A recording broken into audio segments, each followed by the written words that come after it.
Hello everyone, good morning. कैसे हैं आप लोग? स्वागत है आपका खान ग्लोबल स्टडीज के ऑफिशियल ऐप पर। मैं आपका जीएस मेंटर ज्ञान प्रकाश झा आपके सामने हाजिर हूँ पॉलिटी की अगली क्लास लेकर। And today we are going to discuss parliament. आज हम लोग पार्लियामेंट की चर्चा करेंगे। पिछली क्लास में हम लोगों ने आर्टिकल 85 देखा था। आर्टिकल 85 के अंदर हमने दो तीन पॉइंट्स देखे थे।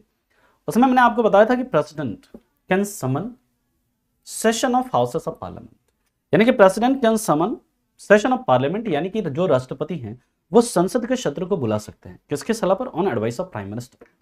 दूसरी बात हमने करी थी कि जो प्रेसिडेंट हैं, जो मतलब पूरे वर्ष में संसद के न्यूनतम 2 सत्र होने चाहिए, यानी कि पूरे वर्ष में, पूरे ईयर में संसद के मिनिमम 2 सेशंस होने चाहिए। और तीसरी बात हमने करी थी कि जो संसद है कि 2 सत्र के बीच अधिकतम गैप कितना होना चाहिए? 6 मंथ का होना चाहिए। ये बातें हम लोगों ने करी थी। उसी आर्टिकल 85 के अंदर ही आपको कुछ और पॉइंट्स आपको लिखने हैं। क्या क्या पॉइंट्स लिखने हैं? तो चलिए लिखते हैं। आर्टिकल 85 के अंदर ही अभी आपने लिखना है ये जो पॉइंट मैं लिखा रहा हूं, आर्टिकल 85, इसी में आपने लिखना है कि president can prorogue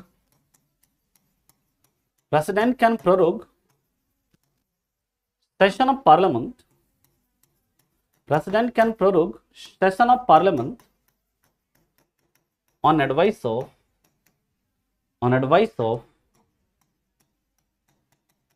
prime minister, यानी कि राष्ट्रपति प्रधानमंत्री के सलाह पर, संसद के सत्रावसान की घोषणा कर सकते हैं। राष्ट्रपति प्रधानमंत्री के सलाह पर संसद के सत्रावसान की घोषणा कर सकते हैं। इसके बाद याद रखिएगा अगला पॉइंट कि प्रेसिडेंट कैन डिसॉल्व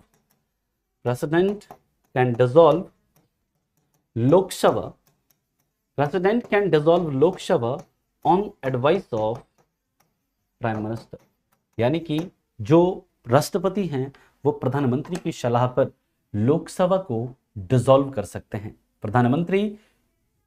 जो राष्ट्रपति हैं प्रधानमंत्री की सलाह पर लोकसभा को डिसॉल्व कर सकते हैं। इस चीज को भी आप याद रखेंगे। ओके, अब हम लोग बात करते हैं दोस्तों, इसके बाद कुछ टर्मिनोलॉजीज हैं। जो टर्म्स हैं, वो टर्मिनोलॉजीज जो हैं उसके क्या क्या मतलब है, क्या डिफरेंसेस हैं उसके बीच में, उसके ऊपर हम लोग चर्चा करेंगे। ठीक है, सभी को वेरी गुड मॉर्निंग। तो चलिए अब हम लोग दोस्तों बात करते हैं, एक टर्म है, याद रखिएगा, जिसका मतलब है एडजर्नमेंट। जिसका मतलब क्या, जो टर्म है वो क्या है? एडजर्नमेंट यानी जिसे हम लोग क्या कहते हैं? स्थगन। स्थगन का मतलब क्या होता है? इन द मीटिंग या सस्पेंशन या ऐसे लिख लीजिए, किसी हाउस की मीटिंग को सस्पेंड करना।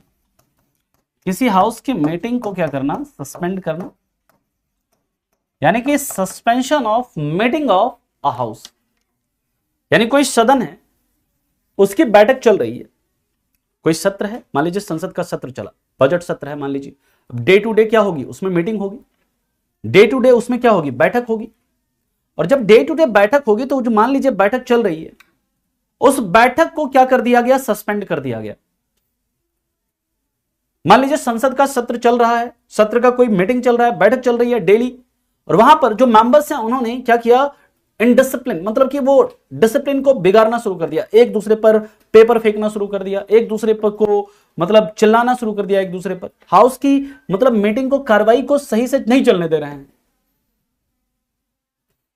इस कंडीशन में जो हाउस के प्रेजाइडिंग ऑफिसर हैं वो एक्शन में आएंगे और कहेंगे कि मैं हाउस को क्या कर रहा हूं? 2 दिन के लिए, अगले 2 दिन के लिए क्या कर रहा हूं? एडजर्न कर रहा हूं, या मैं हाउस को अगले 4 घंटे के लिए एडजर्न कर रहा हूं, या हाउस को पूरे दिन भर के लिए एडजर्न कर रहा हूं। यानी बैठक जो है, उस बैठक को क्या कर दिया जा रहा है? स्थगित कर दिया जा रहा है। ये जो स्थगन है, ये दोस्तों किसके द्वारा किया जाता है? ये किया जाता है by whom? By presiding officer of the house. By presiding officer of the house. यानी जो सदन के जो पीठासीन अधिकारी हैं, हिंदी में लिख सकते हैं सदन के पीठासीन अधिकारी के द्वारा, सदन के पीठासीन अधिकारी के द्वारा, सदन के पीठासीन अधिकारी के द्वारा। और एक चीज आप याद रखेंगे दोस्तों, सदन के पीठासीन अधिकारी के द्वारा, और एक चीज याद रखिएगा, जो एडजर्नमेंट होता है ये आपका दो तरह का होता है। एक होता है सिंपल एडजर्नमेंट। सिंपल एडजर्नमेंट का मतलब होता है साधारण स्थगन। साधारण स्थगन का मतलब क्या होता है, जब प्रेजाइडिंग ऑफिसर, जो पीठासीन अधिकारी है, मान लीजिए लोकसभा में लोकसभा के स्पीकर है, या राज्यसभा में राज्यसभा के चेयरमैन है ना। याद रखिएगा ये जो स्पीकर है, ये स्पीकर कहते हैं कि जो हाउस है इसको आज पूरे दिन के लिए एडजर्न किया गया, हाउस की अगली मीटिंग अब कल होगी। यानी कि ये बताया जा रहा है कि अगली बैठक किस दिन होगी, या बताया जा रहा है कि अगली बैठक 2 दिन के बाद होगी, अगली बैठक 3 दिन के बाद होगी। जब ये डेट बताया जाए, नेक्स्ट मीटिंग का डेट जब बताया जाए एडजर्न करते समय, उसे क्या बोलते हैं, उसे बोलते हैं सिंपल एडजर्नमेंट या फिर साधारण स्थगन। और अगर दोस्तों ये नहीं बताया जाए कि अगली बैठक कब होगी, है ना, ये बिना इंफॉर्मेशन दिए कि हाउस की नेक्स्ट मीटिंग कब होगी, अगर हाउस को एडजर्न कर दिया जाए तो बोलते हैं house is adjourn sine die, तो उसे बोलते हैं एडजर्नमेंट साइन डाई। एडजर्नमेंट अगर बोल दिया प्रेसिडेंट ऑफिसर ने कि house is adjourn sine die, तो इसका मतलब क्या है, इसका मतलब यह है कि हाउस की अगली बैठक कब होगी उसे भी नहीं पता, अनिश्चित काल के लिए स्थगन बोलते हैं उसे। ठीक है, क्लियर है पॉइंट। तो दो तरह का एडजर्नमेंट होता है, इस चीज को आपको याद रखना है, इसे आप लोग नोट करेंगे। यहां तक किसी को कोई दिक्कत है तो आप बताइए, फिर हम लोग बाकी के और 2 टर्म हैं उसे हम लोग समझते हैं। फिर हम लोग आएंगे आर्टिकल 85, 86, देन हम लोग बात करेंगे 87, सॉरी आर्टिकल 85 तो हो गया, 86, 87, और उसके बाद हम लोग बात करेंगे presiding officers of parliament. Parliament के जो प्रेजाइडिंग ऑफिसर हैं उसके ऊपर हम लोग आएंगे, और बहुत इंपॉर्टेंट टॉपिक है।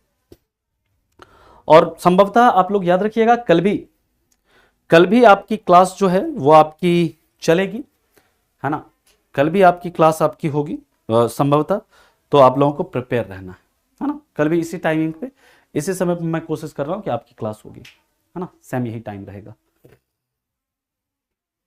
ठीक है,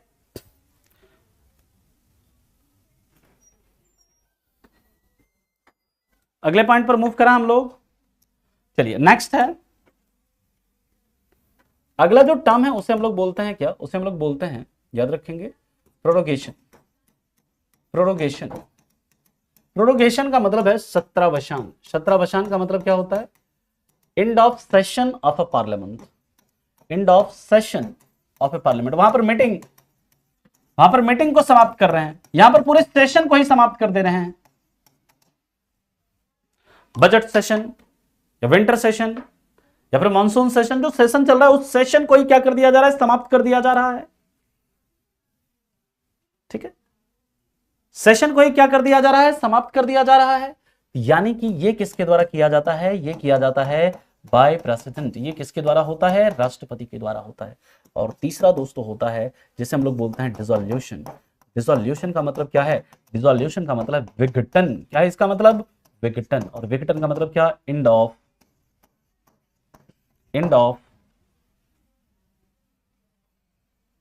term of house, end of term of house. यानी कोई सदन है उसके कार्यकाल को क्या करना, समाप्त करना। जैसे मान लीजिए अभी 17th लोकसभा है, 17th लोकसभा का टर्म जैसे पूरा होगा, प्रेसिडेंट क्या करेंगे, 17th लोकसभा को डिसॉल्व कर देंगे, और फिर से 18th लोकसभा का क्या होगा, गठन होगा। यानी कि ये जो है ये भी किसके द्वारा किया जाता है, ये भी दोस्तों किसके द्वारा होता है, बाय प्रेसिडेंट, है ना, बाय प्रेसिडेंट, है ना। लोकसभा को डिसॉल्व कौन कर सकते हैं, ये राष्ट्रपति कर सकते हैं। लेकिन राज्यसभा को कौन डिसॉल्व करेंगे, तो याद रखिएगा Rajya Sabha is not subject to dissolution. Rajya Sabha dissolve नहीं हो सकता है, क्योंकि राज्यसभा क्या है, एक परमानेंट हाउस है। इस चीज को आप याद रखेंगे। तो फटाफट आप लोग इतना लिखेंगे, फिर चलते हैं हम लोग बात करते हैं किसकी, हम लोग बात करेंगे आर्टिकल 86 और आर्टिकल 87 की। यहां तक किसी को कोई दिक्कत है, परेशानी है तो बताएंगे।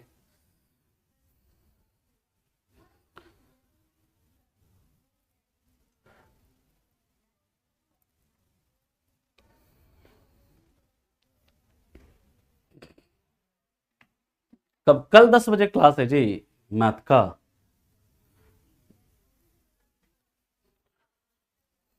देखते हैं अगर 10 बजे किस पे ऐप पे है,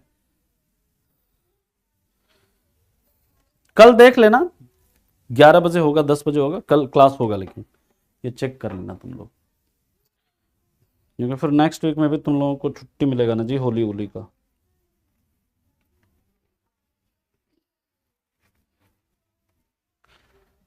चलें आगे, यहां तक लिख लिया सबने। चलो अब है article 86।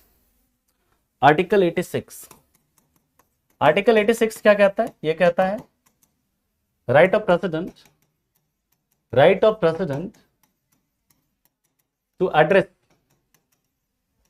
And send messages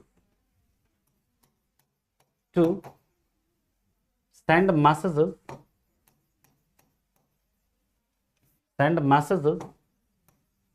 to either house of parliament,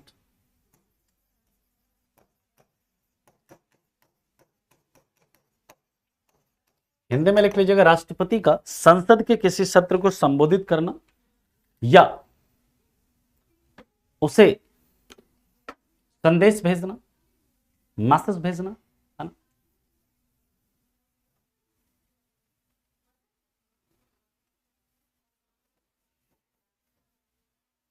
ठीक, अब इसके बाद की बात करते हैं। याद रखिएगा, इसमें पहला पॉइंट लिख लीजिएगा, president can address, president can address either house, president can address and send messages, president can address and send messages to any house of parliament, यानी कि जो प्रेसिडेंट है ना, प्रेसिडेंट जब भी चाहें, प्रेसिडेंट की अगर इच्छा होगी तो वो संसद के किसी भी सदन को, यानी लोकसभा को या राज्यसभा को जाकर क्या कर सकते हैं, जाकर वो क्या कर सकते हैं, एड्रेस कर सकते हैं। किसी भी हाउस को मैसेज भेज सकते हैं कि हाँ तुम्हारे हाउस में ये जो बिल पेंडिंग है इस पर क्या दिक्कत है, क्या चल रहा है इस बिल पर। उससे कोई भी इंफॉर्मेशन उस सदन से अगर चाहिए तो वहां पर मैसेज भेज सकते हैं उस हाउस को। ठीक है, और याद रखिएगा president can address joint session of parliament, president can address joint session of parliament, यानी जो प्रेसिडेंट है वो ज्वाइंट सेशन को भी क्या कर सकते हैं, एड्रेस कर सकते हैं। President can address joint session of parliament, यानी कि संसद, जो राष्ट्रपति हैं, संसद के संयुक्त अधिवेशन को, संसद के संयुक्त अधिवेशन को क्या कर सकते हैं, संबोधित कर सकते हैं। President can address joint session of parliament. और मेरा सवाल है आप लोगों से, ज्वाइंट सेशन का प्रोविजन किस आर्टिकल में है, यह आपको बताना है। फटाफट आप लोग बताइए, फिर इसके बाद हम लोग बात करते हैं आर्टिकल 87। यहां तक किसी को कोई समस्या, कोई परेशानी, कोई दिक्कत है तो आप बता सकते हैं।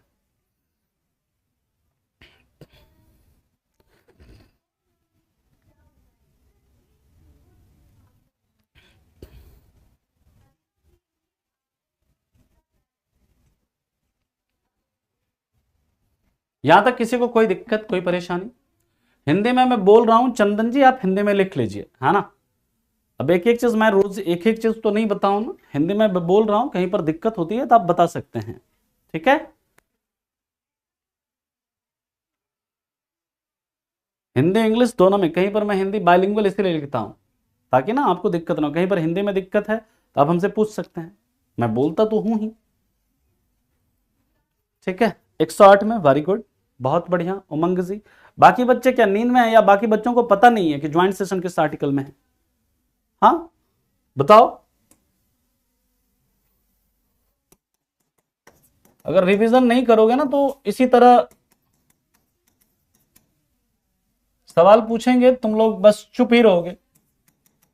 आर्टिकल 87, आर्टिकल 87 की बात करते हैं तो ये कहता है, ये बात करता है special address of president, special address of president या राष्ट्रपति का विशेष अभिभाषण। बहुत इंपॉर्टेंट है, राष्ट्रपति का विशेष अभिभाषण, यानी राष्ट्रपति को 2 बार संसद को संबोधित करना ही होता है।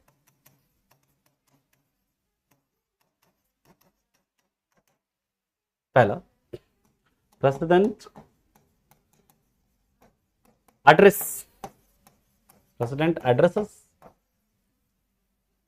First session after every general election, every general election. Hindi में लिख लेंगे,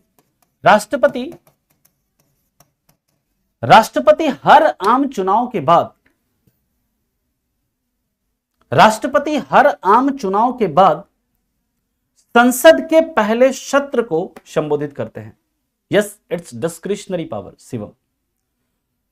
राष्ट्रपति हर आम चुनाव के बाद संसद के पहले सत्र को क्या करते हैं, संबोधित करते हैं। नेक्स्ट लिखिएगा, president address first session of every year.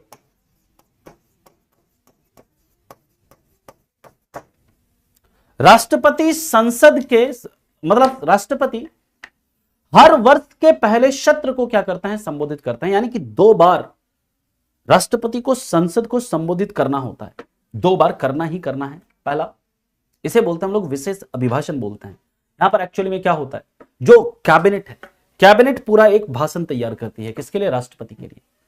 वो जो भाषण होता है, वो जो लेक्चर होता है, वो जो एड्रेस होता है, उसमें क्या होता है एक्चुअली में सरकार जो है, रूलिंग जो गवर्नमेंट है, उसका क्या होता है, महिमा, मतलब उसका महिमा मंडन होता है, उसके मतलब जो अच्छाइयां होती है। ये सरकार ने पूरी तरह से क्या करी, गरीबी को खत्म कर दी है। पूरे देश में दूध की नदियां बह रही है, पूरे देश में इंफ्रास्ट्रक्चर का जाल बिछा हुआ है, हर कोई शिक्षित हो रहा है, गरीबी तो है ही नहीं, बेरोजगारी भी नहीं है, महंगाई नहीं है। यानी कि सरकार ने देश के अंदर जो है पूरी तरह से देश की स्थिति को क्या कर दिया है, बदल दिया है। इस तरह का भाषण कैबिनेट लिखता है और कैबिनेट लिख करके देता है राष्ट्रपति। महोदय, पहला सत्र आ रहा है, बजट सेशन, तो मालिक क्या करना है, ये भाषण रहा, आपको पता है आर्टिकल 87, उसमें स्पेशल एड्रेस, जिसमें लिखा गया है कि हर वर्ष के पहले सत्र को आप संबोधित करेंगे। सर, हम अपने मन से कुछ नहीं बोल सकते हैं क्या? राष्ट्रपति बोलेंगे क्या हम अपने मन से भाषण नहीं दे सकते हैं? नहीं, ये जो भाषण है, जो मैंने लिखा है, बस जाकर ये आपको पढ़ना है। राष्ट्रपति जाएंगे और वो देख देख के ऐसे देखेंगे भाषण को, हाँ, मतलब नहीं चाहते हुए भी, अगर मान लीजिए उनके अंदर से इच्छा नहीं भी हो रही है पढ़ने की, कि ये सरकार जो है, इस सरकार ने पूरी तरह से गरीबी को मिटा दी है, इस सरकार ने पूरी तरह से बेरोजगारी को समाप्त कर दी है, हमारी सरकार में महंगाई तो बिल्कुल भी नहीं है, हमारे सरकार में रोजगार का जाल बिछा हुआ है ना, हमारे सरकार में इंफ्रास्ट्रक्चर का जाल बिछा हुआ है, हर चीज इतनी सस्ती हो गई है ना, ये सारी चीजें मतलब वो पढ़ेंगे, मतलब ये सबसे अच्छी सरकार है। इस तरह से वो भाषण पढ़ेंगे। और इसी तरह जब आम चुनाव होगा, जैसे मान लीजिए अभी 2024 का जनरल इलेक्शन होगा, और जनरल इलेक्शन के बाद जब नई लोकसभा आएगी, फिर से संसद का जो सबसे पहला सत्र होगा उस चुनाव के बाद, उसको प्रेसिडेंट क्या करेंगे, संबोधित करेंगे। अभी थोड़ा सा गोलू वेट, याद रखिएगा, ये जब संबोधन होगा तो जो नई सरकार जब चुनकर आएगी, तो वो सरकार कैबिनेट, फिर से वहां पर कैबिनेट क्या करेगी, एक भाषण तैयार करेगी और राष्ट्रपति को देगी कि महोदय ये आपको पढ़ना है। हम अपने मन से कुछ नहीं कर सकते हैं क्या? नहीं, आपका ये भाषण है, ये भाषण जाकर पढ़िए। और जब पहला सत्र होगा, आम चुनाव के बाद जब पहला सत्र चल रहा होगा, तो वो हमारी जो अभी नई सरकार चुनकर आई है, ये सरकार के ये लक्ष्य, ये अगले 5 वर्षों में हमारी सरकार ये करेगी, ये करेगी, ये करेगी, है ना, पूरा। राष्ट्रपति का जैसे विशेष अभिभाषण होगा, राष्ट्रपति महोदय सबसे मतलब हाईएस्ट, मतलब फर्स्ट सिटीजन है हमारे देश के, जो हिरार्की में सबसे ऊपर है, वो अगर संसद को उन्होंने संबोधित किया है, तो उनको जो संसद के, जो सदन के जो सदस्य हैं, उनको क्या करेंगे, धन्यवाद ज्ञापन देंगे। धन्यवाद, थैंक यू बोलने के लिए संसद के दोनों सदन में जब राष्ट्रपति संबोधित कर देंगे, मतलब संसद के लोकसभा के सदस्य राज्यसभा के सदस्य एक साथ बैठेंगे, और उसको ऐसा नहीं कि लोकसभा के सदस्यों को अलग संबोधित करेंगे, राज्यसभा के सदस्यों को अलग नहीं, साथ में सभी मेंबर्स बैठेंगे कॉमन हॉल में, और वहां पर राष्ट्रपति संबोधन करेंगे। उसके बाद जो लोकसभा के मेंबर्स हैं वो उठ करके कहां चले जाएंगे, लोकसभा में। जो राज्यसभा के मेंबर्स हैं वो उठ करके कहां चले जाएंगे, अपने राज्यसभा में। वहां पर फिर राष्ट्रपति को धन्यवाद करने के लिए लाया जाएगा क्या, मोशन ऑफ थैंक्स। क्या लाया जाएगा, motion of thanks. Motion of thanks, या फिर इसे बोलते हैं धन्यवाद प्रस्ताव। क्या बोलते हैं इसे, धन्यवाद प्रस्ताव। और ये धन्यवाद प्रस्ताव के बारे में याद रखिएगा, बहुत इंपॉर्टेंट है दोस्तों। अगर ये लोकसभा में, अगर पहला पॉइंट, अगर ये लोकसभा में कौन धन्यवाद प्रस्ताव सिंपल मेजॉरिटी से पास नहीं होता है, अगर ये लोकसभा में सिंपल मेजॉरिटी से पास नहीं होता है तो प्राइम मिनिस्टर और काउंसिल ऑफ मिनिस्टर को इस्तीफा देना होता है, रिजाइन करना होता है, रिजाइन करना पड़ता है, इस्तीफा देना पड़ता है या रिजाइन करना पड़ता है। और दूसरा, अगर ये राज्यसभा में सिंपल मेजॉरिटी से पास ना हो, अगर ये राज्यसभा में सिंपल मेजॉरिटी से पास ना हो तो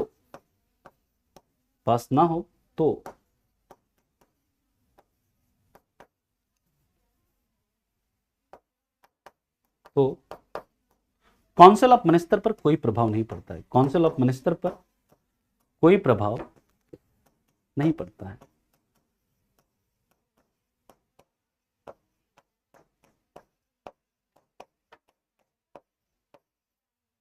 ठीक है, क्लियर।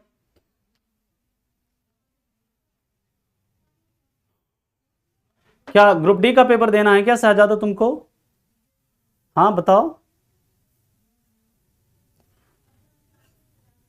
सारे आर्टिकल, इतने आर्टिकल्स हैं, है ना, सारे आर्टिकल एक दिन में कैसे हो जाएंगे, उसके लिए आपको अपने नोट्स को रिवाइज करिए। ग्रुप डी का पेपर तो देना नहीं कि हाँ आर्टिकल हम सब याद करवा देंगे आपको, आर्टिकल 1 में ये है, 2 में ये है, 3 में ये है, 4 में ये है?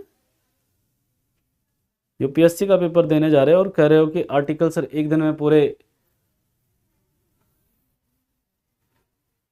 चलिए यहां तक लिखिए, फिर चलते हैं इसके आगे। यहां तक किसी को कोई दिक्कत है, कोई परेशानी हो तो बताइए। यानी कि ये देखो, मोशन ऑफ थैंक्स जो है ना लाया जाता है, और मोशन ऑफ थैंक्स को जब लोकसभा में लाया जाएगा, लोकसभा में अगर ये सिंपल मेजॉरिटी से पास नहीं हुआ, ये सरकार की हार मानी जाती है।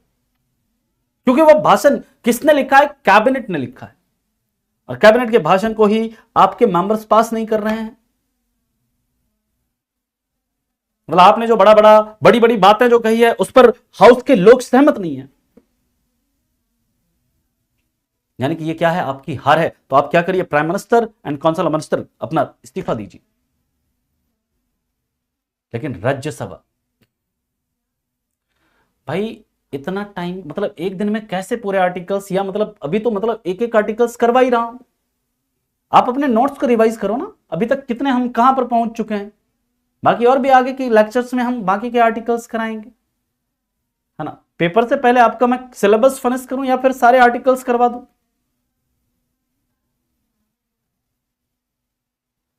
हाँ बताइए। तो याद रखिएगा, अगर ये राज्यसभा में ये मोशन ऑफ थैंक्स अगर पास नहीं हुआ,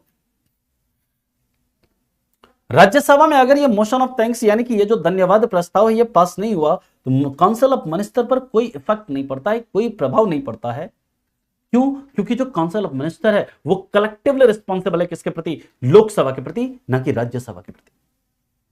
ओके, उसके बाद इलेक्शन होना ऐसा कोई जरूरी नहीं है। सोनू जी फिर राष्ट्रपति क्या करेंगे, अपनी डिस्क्रिशनरी पावर का यूज करेंगे, और वो देखेंगे कि कौन सी दूसरी पार्टी जो है वो गवर्नमेंट फॉर्म कर सकती है।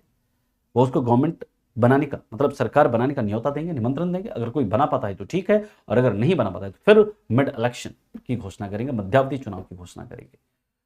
अक्षय इंदौर जी, अगर किसी पद का जिक्र हमारे संविधान में है, अगर किसी पद का गठन हमारे संविधान के प्रावधानों के तहत हुआ है तो वो कॉन्स्टिट्यूशनल है, और अगर कोई पद जिसका जिक्र, जिसका गठन हमारे संविधान के प्रावधानों के तहत नहीं हुआ है, वो अनकॉन्स्टिट्यूशनल है। लाइक कैग कि पद का गठन आर्टिकल 148 के प्रोविजन के तहत हुआ है, यानी कि वो क्या है, कॉन्स्टिट्यूशनल है। जैसे एजीआई आर्टिकल 76 के प्रावधानों के तहत हुआ है, तो वो क्या है, कॉन्स्टिट्यूशनल है। जैसे गवर्नर, प्रेसिडेंट, वाइस प्रेसिडेंट, ये सभी पद कैसे हैं, कॉन्स्टिट्यूशनल है, क्योंकि इसके पद का गठन जो है वो संविधान के प्रावधानों के तहत हुआ है। Is it clear? यहां तक सभी को समझ में आया? किसी को कोई दिक्कत परेशानी है तो बताइए। अब हम लोग बात करते हैं इसके बाद presiding officers of the house of parliament. Presiding officers of the parliament,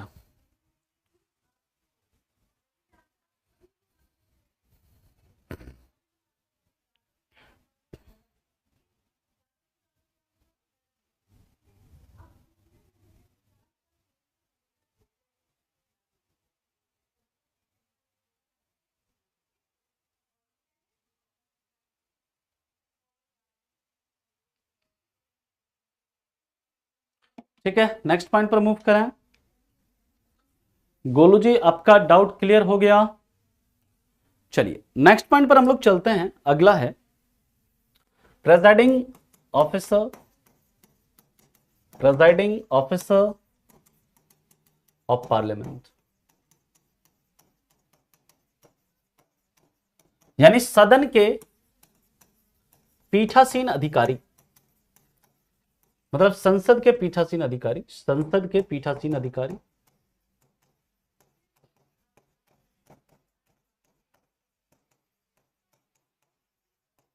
संसद के पीठासीन अधिकारी। जैसे पहला है लोकसभा स्पीकर, ऐसे भी लिख सकते हैं, स्पीकर ऑफ लोकसभा, जैसे हम हिंदी में कहेंगे लोकसभा अध्यक्ष। दूसरा चेयरमैन ऑफ राज्यसभा, या ऐसे लिख लो पहले, deputy speaker of Lok Sabha, deputy speaker of Lok Sabha, Lok Sabha उपाध्यक्ष, लोकसभा उपाध्यक्ष। तीसरा चेयरमैन ऑफ राज्यसभा, राज्यसभा के सभापति, सभापति। चौथा deputy chairman, deputy chairman of Rajya Sabha, यानी राज्यसभा के उपसभापति, उपसभापति। और पांचवा प्रोटेम स्पीकर, प्रोटेम स्पीकर, यानी इसे हम प्रोटेम स्पीकर ही बोलते हैं, प्रोटेम स्पीकर ही कहते हैं।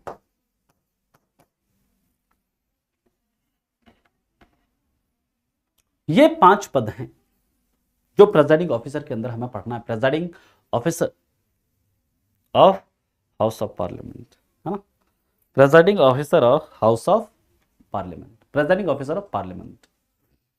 अब एक एक करके हम लोग इसे पढ़ते हैं। सबसे पहला है स्पीकर ऑफ लोकसभा। यहां तक किसी सज्जन को कोई तकलीफ, कोई परेशानी, कोई दिक्कत है तो आप बता सकते हैं।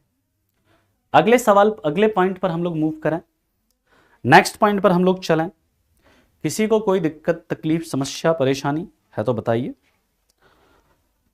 अगले पॉइंट पर चलते हैं। सबसे पहला है हमारा speaker of Lok Sabha, speaker of Lok Sabha या फिर लोकसभा अध्यक्ष, लोकसभा अध्यक्ष।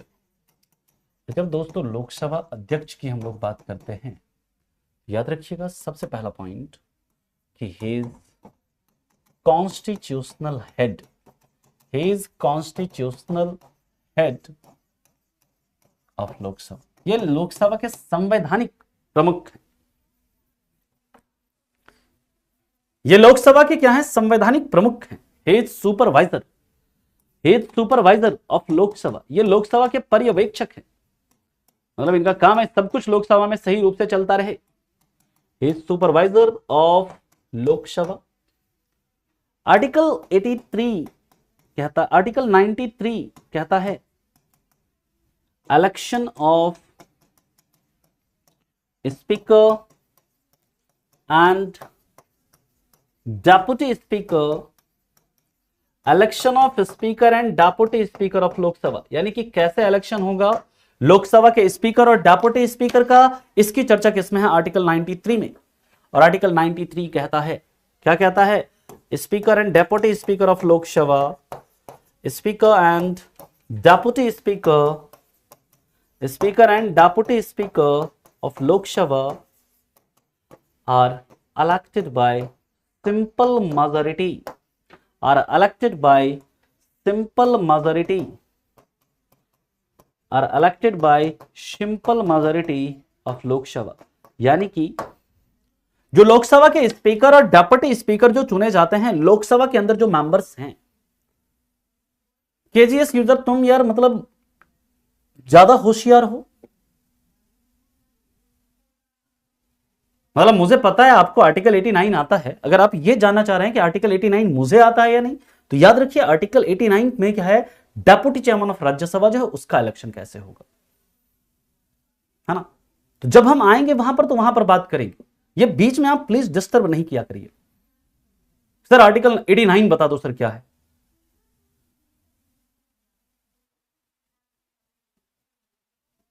अभी हम आर्टिकल 93 पढ़ रहे हैं, आपके दिमाग में आर्टिकल 89 कहां से आ गया? जब हम डेप्यूटी चेयरमैन ऑफ राज्यसभा की बात करेंगे वहां पर बताएंगे आपको।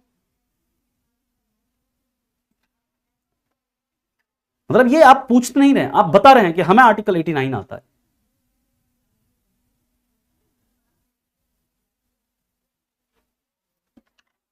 पता नहीं कहां से आ जाते हैं, जो पढ़ा है उस पर ध्यान ही नहीं है। हिंदी में लिख लीजिए, लोकसभा अध्यक्ष और उपाध्यक्ष का चुनाव, लोकसभा अध्यक्ष और उपाध्यक्ष का चुनाव, और यहां पर लिख लेंगे कि लोकसभा अध्यक्ष और उपाध्यक्ष को लोकसभा में साधारण बहुमत से चुना जाता है। लोकसभा अध्यक्ष और उपाध्यक्ष को लोकसभा में साधारण बहुमत से चुना जाता है, ठीक है, इसे आप लिख लेंगे। अब देखिए इसके बाद की बात करते हैं, तो इसके लिए एलिजिबिलिटी क्या होती है, यानी कि अगर आपको लोकसभा का स्पीकर बनना है तो क्या एलिजिबिलिटी होनी चाहिए? तो इसके लिए एलिजिबिलिटी है, सिर्फ और सिर्फ एक ही एलिजिबिलिटी है। योग्यता क्या है कि लोकसभा का मेंबर होना चाहिए। ऐसा नहीं है कि रूलिंग पार्टी से होना चाहिए, ऐसा कोई जरूरी नहीं है। यह सिर्फ और सिर्फ कहता है कि क्या होना चाहिए, लोकसभा का मेंबर होना चाहिए। अगर आप लोकसभा के मेंबर हैं तभी आप एलिजिबल हैं, किसके लिए? For the post of speaker of Lok Sabha. अगर आप लोकसभा के मेंबर नहीं हैं तो आप लोकसभा के स्पीकर का चुनाव नहीं लड़ सकते, आप लोकसभा का स्पीकर नहीं बन सकते। क्या सर इसमें ऐसा जरूरी है कि रूलिंग पार्टी से होना चाहिए? ऐसा कोई जरूरी नहीं है, लेकिन सामान्यतः जो लोकसभा स्पीकर होते हैं वो कहां से होते हैं? रूलिंग पार्टी से। जो डेप्यूटी स्पीकर होते हैं वो कहां से होते हैं? अपोजिशन से होते हैं। Okay clear? तो फटाफट पहले आप इसे लिखिए, फिर चलते हैं इसके आगे, इसके अगले पॉइंट पर चलते हैं।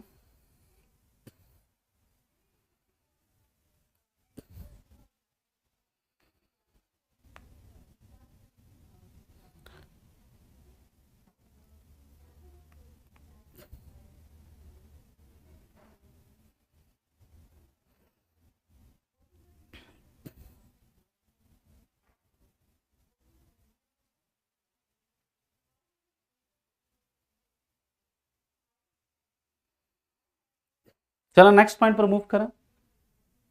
हाँ वही मैंने बताया है अभी आपको, है ना। यहां तक किसी को कोई दिक्कत, कोई परेशानी? Can I move to next point? ठीक है, अगले पॉइंट पर चलते हैं। याद रखिएगा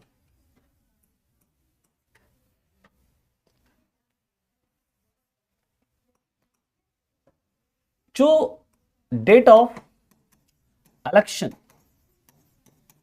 of speaker of Lok Sabha is decided by is decided by who? Is decided by president. याद रखिएगा कि लोकसभा के स्पीकर का चुनाव किस दिन होगा? ये कौन डिसाइड करेंगे? राष्ट्रपति करेंगे। राष्ट्रपति बताएंगे कि जो लोकसभा के स्पीकर का इलेक्शन है इस पर्टिकुलर डे में होगा, लेकिन इसका चुनाव कराएंगे कौन? तो याद रखिएगा, election of speaker of Lok Sabha, election of speaker of Lok Sabha is conducted by speaker pro tem. यानी जो प्रोटेम स्पीकर होता है ना, इनका काम ही होता है किसका चुनाव कराना? लोकसभा के स्पीकर का चुनाव कराना। इनका काम ही होता है लोकसभा के स्पीकर का इलेक्शन कराना, और जो नई चुनी गई लोकसभा है उसके जो मेंबर्स हैं उनको उनके पद की शपथ दिलाना। यानी जो स्पीकर ऑफ लोकसभा है, याद रखिएगा, जो स्पीकर ऑफ लोकसभा है इनका इलेक्शन कौन कराएंगे? प्रोटेम स्पीकर कराएंगे। इसके बाद की बात करते हैं। सवाल यह आपसे पूछा जा सकता है कि जो लोकसभा स्पीकर हैं उनको उनके पद की शपथ कौन दिलाता है? लोकसभा स्पीकर को उनके पद की शपथ कौन दिलाता है? तो याद रखिएगा, लोकसभा स्पीकर अपने पद का शपथ नहीं लेते, पद का शपथ नहीं लेते। ये लोकसभा मेंबर के रूप में, लोकसभा के मेंबर के रूप में शपथ लेते हैं। ये लोकसभा के मेंबर के रूप में शपथ लेते हैं। He does not take oath of as speaker. He takes oath as Lok Sabha member. He does not take oath as Lok Sabha speaker, but he takes oath as member of Lok Sabha. इसके बाद याद रखिएगा, article 94 कहता है, article 94 कहता है removal of speaker and deputy speaker of Lok Sabha, speaker and deputy speaker of Lok Sabha, speaker and deputy speaker of Lok Sabha, removal of speaker and deputy speaker of Lok Sabha. और यह कहता है कि speaker and deputy speaker, speaker and deputy speaker of Lok Sabha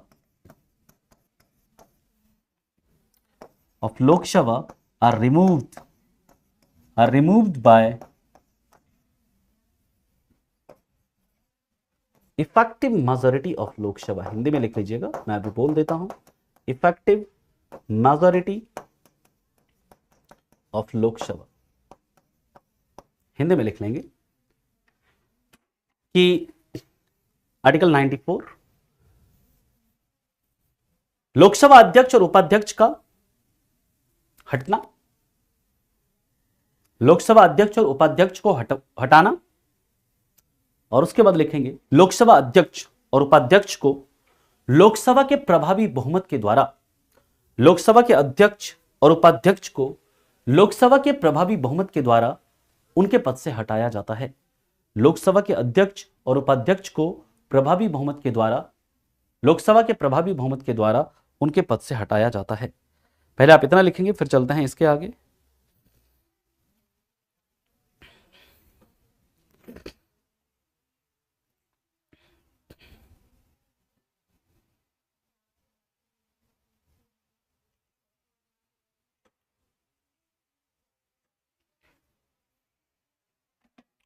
यहां तक किसी को कोई दिक्कत, कोई परेशानी, कोई समस्या है तो बताइए। कल की क्लास में हम ये प्रेजाइडिंग ऑफिसर वाला टॉपिक हम लोग कल की क्लास में कंप्लीट कर लेंगे, है ना। फिर उसके बाद हम लोग सेशंस ऑफ पार्लियामेंट और भी डिस्क्वालिफिकेशन ऑफ एमपीज, कई सारे टॉपिक हैं, anti defection law, parliamentary privileges, है ना, कई सारे टॉपिक हैं, उसे हम लोग डिस्कस करेंगे, है ना।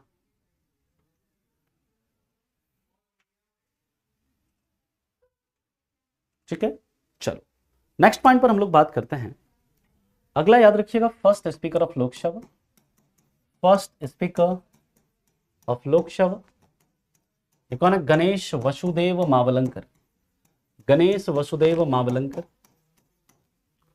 याद रखिएगा, first female speaker first female speaker of Lok Sabha Meira Kumar. Next first, हाँ नेक्स्ट ऐसे लिख लीजिए, oldest speaker of Lok Sabha, yes Somnath Chatterjee. Somnath Chatterjee सबसे ज्यादा उम्र में लोकसभा स्पीकर बनने वाले थे, सोमनाथ चटर्जी। इसके बाद लॉन्गेस्ट सर्विंग यानी सबसे ज्यादा समय तक लोकसभा स्पीकर रहने वाले, longest serving speaker of Lok Sabha वो कौन है, याद रखिएगा, बलराम जाखड़। नेक्स्ट याद रखिएगा, only Lok Sabha speaker who resigned from his post, only LS speaker who resigned from his post, यानी एकमात्र लोकसभा स्पीकर जिन्होंने अपने पद से इस्तीफा दिया वो कौन है, नीलम संजीवा रेड्डी। एकमात्र लोकसभा स्पीकर जिन्होंने अपने पद से इस्तीफा दिया वो कौन है, नीलम संजीवा रेड्डी। एंड अगला याद रखिएगा, only LS speaker who become president of India, only LS speaker who become president of India, यानी कि एकमात्र लोकसभा स्पीकर जो भारत के राष्ट्रपति बनते हैं वो भी कौन है, नीलम संजीवा रेड्डी। नीलम संजीवा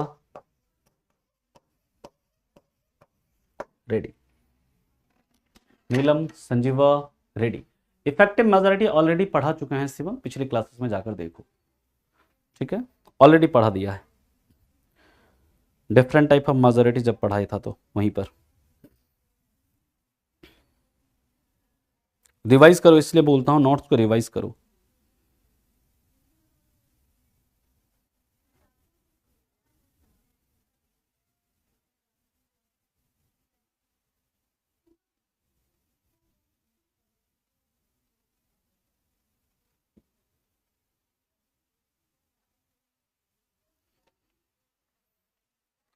चला आगे,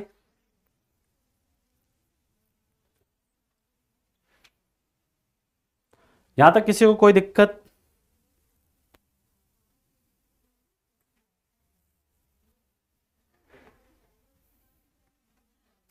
किसी को कोई समस्या है तो बताओ, फिर चलेंगे इसके आगे।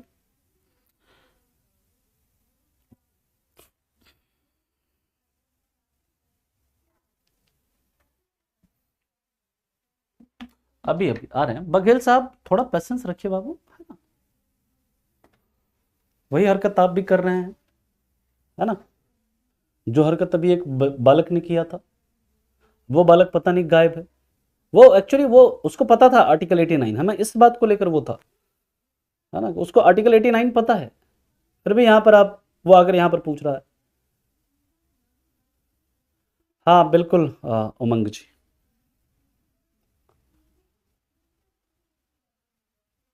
वो ये बताना चाह रहा था कि हमें आर्टिकल 89 आता है।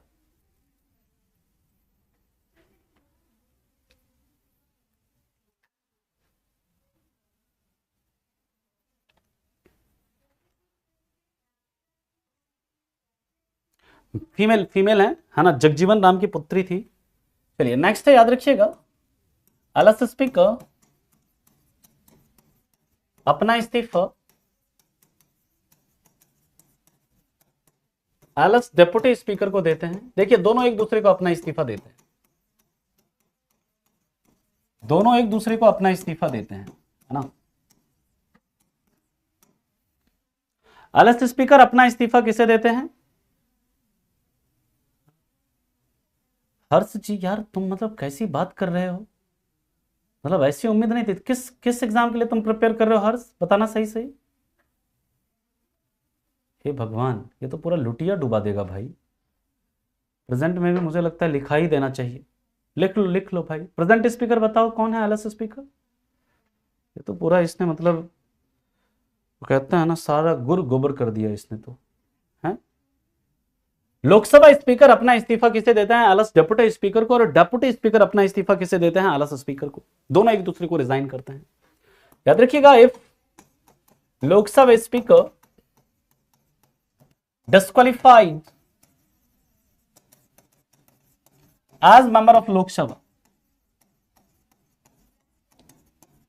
then he also disqualified from LS speaker.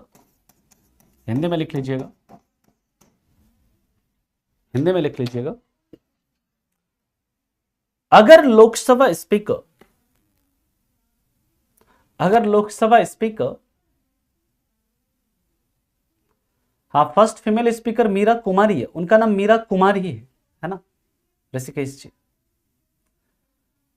है ना। हर किस एग्जाम के लिए प्रिपेयर करो, तुम बता ही नहीं रहे हो यार। जगदीप धनखड़ क्या है? वो हमारे वाइस प्रेसिडेंट हैं, वो चेयरमैन ऑफ राज्यसभा है ना। और ओम बिरला क्या है? Speaker of Lok Sabha. ये बेसिक सा करंट पढ़ा करो थोड़ा एग्जाम में, क्योंकि करंट अफेयर्स के भी क्वेश्चन आएंगे। विदाउट करंट अफेयर्स आप नहीं कर सकते हैं एग्जाम क्वालिफाई। अच्छे से पढ़िए। तो मैं ये बता रहा था कि जो अगर कोई Lok Sabha speaker as a Lok Sabha member वो डिस्क्वालीफाई हो जाता है, तो एलिजिबिलिटी क्या है लोकसभा स्पीकर बनने के लिए? या आपको लोकसभा का मेंबर होना पड़ेगा। अगर आप लोकसभा मेंबर के रूप में ही डिस्क्वालीफाई हो जाते हैं, तो आप लोकसभा के स्पीकर के पद से भी डिस्क्वालीफाई हो जाएंगे। देख लीजिएगा, अगर लोकसभा स्पीकर लोकसभा के सदस्य के रूप में अयोग्य घोषित हो जाते हैं, तो वो लोकसभा अध्यक्ष के लिए भी अयोग्य हो जाते हैं। तो वो लोकसभा अध्यक्ष के लिए भी अयोग्य हो जाते हैं, है ना। इसे आप लिखेंगे। फिर इसके बाद की बात करते हैं, याद रखिएगा, he cannot vote in first instance, but he can vote in case of equality of votes। और इस केस में जो इनका वोट होता है उसे क्या कहते हैं? उसे कहा जाता है कास्टिंग वोट कहते हैं। इस केस में क्या बोलते हैं? इसे कास्टिंग वोट, या फिर इस केस में क्या कहा जाता है? इसे निर्णायक मत कहा जाता है। और ऐसा किसमें कहा गया है? ऐसा कहा गया आर्टिकल 100 क्लाउज 1 में। किसमें कहा गया है? आर्टिकल 100 क्लाउज 1 में। मेरी बात को बहुत ध्यान से सुनिएगा। ये पहली बार में, मान लीजिए कोई बिल है, उस पर वोटिंग चल रही है, उस पर मतदान हो रहा है किसी सदन के अंदर। मान लीजिए लोकसभा है, लोकसभा के अंदर कोई बिल है, उस पर वोटिंग चल रही है। आधे मेंबर्स ने, मतलब कि जितने मेंबर्स ने उसमें से आधे ने कहा यस, आधे ने कहा नो।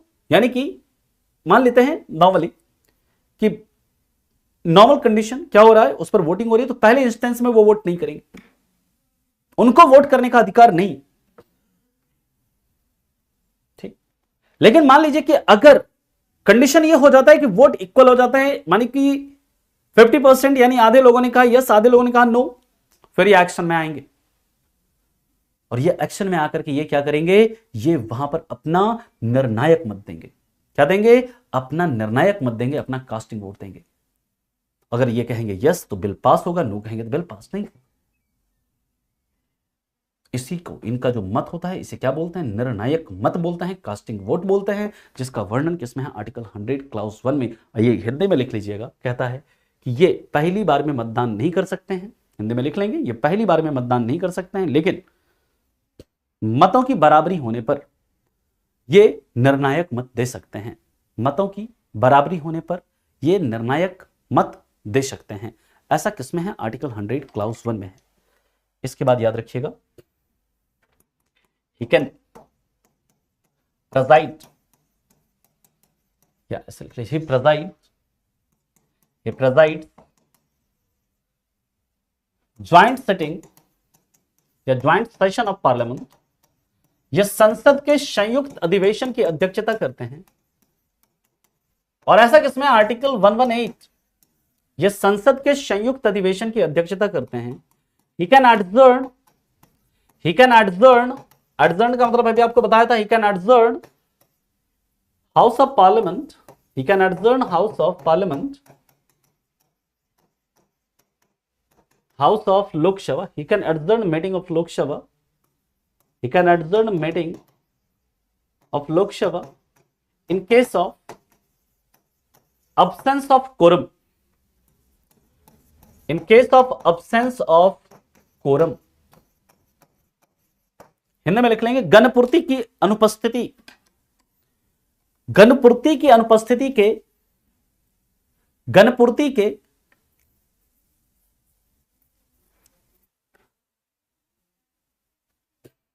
निर्णायक मत लोकसभा स्पीकर करते हैं, बिल्कुल, है ना। याद रखिएगा, गणपूर्ति की स्थिति में, मतलब गणपूर्ति अनुपस्थित होने के कारण, गणपूर्ति अनुपस्थित होने की स्थिति में ये लोकसभा की बैठक को स्थगित कर सकते हैं। जैसे मान लीजिए, सिंपल सी बात है, ऐसे मान लीजिए इस ये क्लास है, इस क्लास का स्ट्रेंथ है, मान लेते हैं 500, मान लेते हैं, या 5000, मान लीजिए इस क्लास का स्ट्रेंथ कितना है, 500 है, और मैं ये नियम बना दूं कि अगर जिस दिन कम से कम अगर 50 स्टूडेंट अगर क्लास में नहीं आएंगे तो मैं क्लास स्टार्ट नहीं करूंगा। 50 स्टूडेंट से अगर कम होंगे मैं क्लास क्या कर दूंगा, कैंसिल कर दूंगा, क्लास को मैं क्या कर दूंगा, कैंसिल कर दूंगा। उसी तरह वहां पर नियम है, अगर लोकसभा स्पीकर क्या करते हैं, अगर गणपूर्ति नहीं है, यानी कि अगर कोरम अब्सेंट है, कोरम क्या होता है अभी हम डिस्कस करेंगे, अगर गणपूर्ति अनुपस्थित है तो ये क्या कर सकते हैं, ये लोकसभा को एडजर्न कर सकते हैं, यानी कि लोकसभा को क्या कर सकते हैं, स्थगित कर सकते हैं। ठीक है, तो ये कोरम क्या है और इसकी आगे की कहानी क्या है, ये हम लोग कल की क्लास में देखेंगे। अभी के लिए इतना ही। यहां तक किसी को कोई डाउट, कोई परेशानी, कोई समस्या है तो बताइए।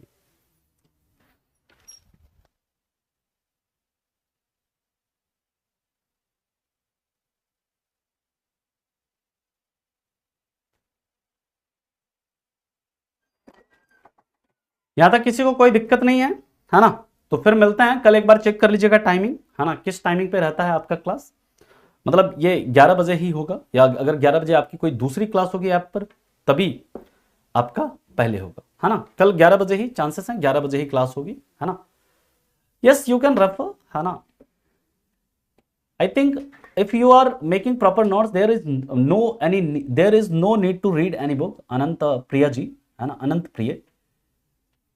Just you have to revise your notes again and again, and you have to practice previous year questions and expected questions, है ना, mock papers, है ना, that is enough. Okay, I think there is no any need to read any book. हाँ, but you can refer Laxmikant for some informations. कोई अगर आपको extra जानकारी चाहिए तो उसके लिए आप लक्ष्मीकांत को रेफर कर सकते हो। ठीक है, हाँ, कल क्लास चलेगा आपका, कल क्लास होगा, ठीक है ना। तो चलिए मिलते हैं फिर आपसे नेक्स्ट क्लास में, अगली क्लास में। तब तक के लिए आप लोगों का धन्यवाद। Thank you so much, bye bye, take care.